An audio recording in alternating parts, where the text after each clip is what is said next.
Bonjour, donc présentation de SolidWorks et présentation de la manière pour réaliser le palier module. Donc là, vous avez le palier qui est réalisé. Là, vous avez le dessin de définition avec toutes les cotes. Et puis donc là, la démarche, c'est de réaliser ce palier en respectant les cotes et sous SolidWorks. Donc on va y aller. Donc fichier nouveau. Donc c'est une pièce. Voilà. Donc on va faire une esquisse sur le plan de face. On va d'abord tracer une esquisse pour réaliser une pièce cylindrique. Voilà, plutôt comme ça.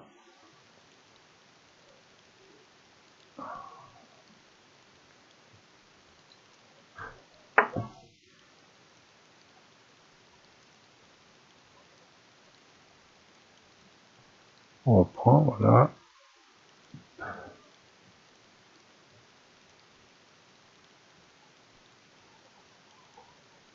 Voilà.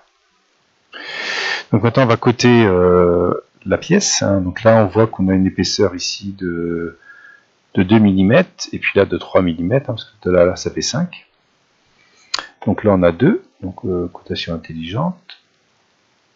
Clic gauche, 2 Enter. Clic gauche, et là on a 3 Enter. Voilà. On va créer un arbre de construction qui va nous permettre de mettre cette esquisse en révolution. Donc on voit qu'il est toujours bleu, sauf là où c'est noir, hein. C'est-à-dire qu'il manque des cotes hein, pour que la pièce ne soit pas déformable. Voilà, donc on va mettre un axe de révolution. Voilà. On va coter par rapport à cet axe-là. Donc là on voit qu'on a un trou de diamètre 2.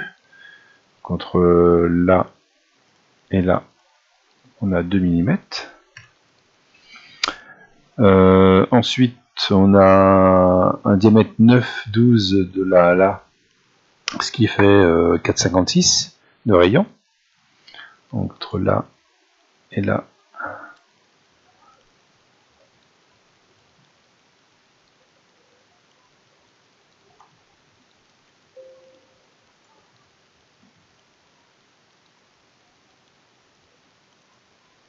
Ah, j'ai fait une erreur.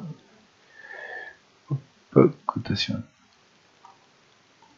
Alors, donc là, il y a une erreur. Là, c'est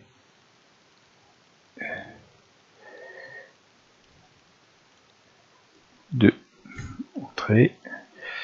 Alors, où est-ce que est mon erreur? Ah oui, la cote de 3, c'est pas ici. La cote de 3, elle est ici. Cotation intelligente. 3. Donc entre là et là, on a 4,56. Clic gauche. 4,56. Et puis il nous reste le diamètre 18 là, donc entre là et là, on a 9 mm. Donc voilà notre pièce. Donc on voit qu'elle devient toute noire, hein, c'est-à-dire qu'elle est bien cotée, elle est indéformable.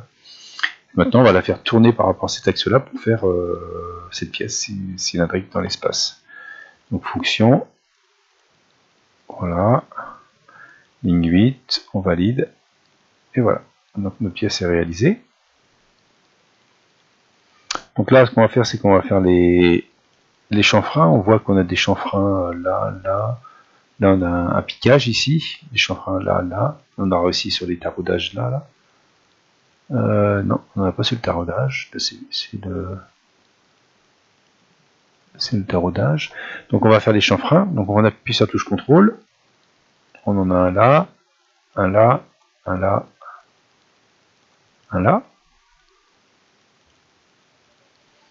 Donc on met un chanfrein de 0,2 mm, hein.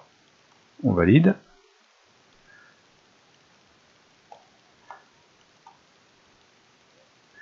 Puis derrière on va le faire aussi. On sélectionne, chanfrein, valide. Voilà. Alors là, j'ai un piquage ici, hein, donc on va le réaliser. Donc c'est un enlèvement, on peut utiliser l'enlèvement de matière balayée. Donc c'est un profil circulaire. On va mettre 0,2 mm aussi, un tout petit peu. Et puis là, le cercle il est ici. Et on valide. Voilà. Ce qui fait qu'on a bien le piquage ici, hein, on a bien un piquage. Voilà, on va faire vite. Voilà. Donc là maintenant on va faire les perçages, hein. Donc c'est du M3. Hein. Voilà. Donc on va percer, donc on fait assistant de perçage. Donc ISO, trou taraudé, M3, à travers tout. La surface est celle-ci. Alors la surface, voilà, on fait un perçage et un deuxième. On valide. Maintenant il va falloir coter ces perçages. Donc on fait clic gauche,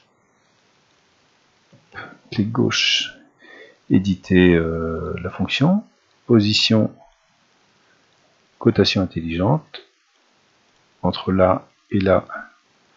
Donc là j'ai 14 sur le dessin, 14 mm. Voilà. Et entre là et là, j'ai 7 mm. Voilà. Donc on voit qu'on a toujours du bleu, donc là il va falloir rajouter une relation entre ces trois points-là pour qu'ils soient alignés. Donc ajouter des relations. Donc ce point-là, on va commencer par celui-là, celui-là, celui-là, celui-là, ils sont horizontales. Et on valide. Et voilà. Donc la pièce est finie et réalisée. Donc on a bien. Alors après, si vous, est-ce qu'il y a non, a priori il n'y a pas de. Après, non. Voilà, donc on a les chanfreins, on a la pièce réalisée. Donc voilà pour ce palier module, hein, toute la démarche pour le réaliser. Bonne fin de journée. Au revoir.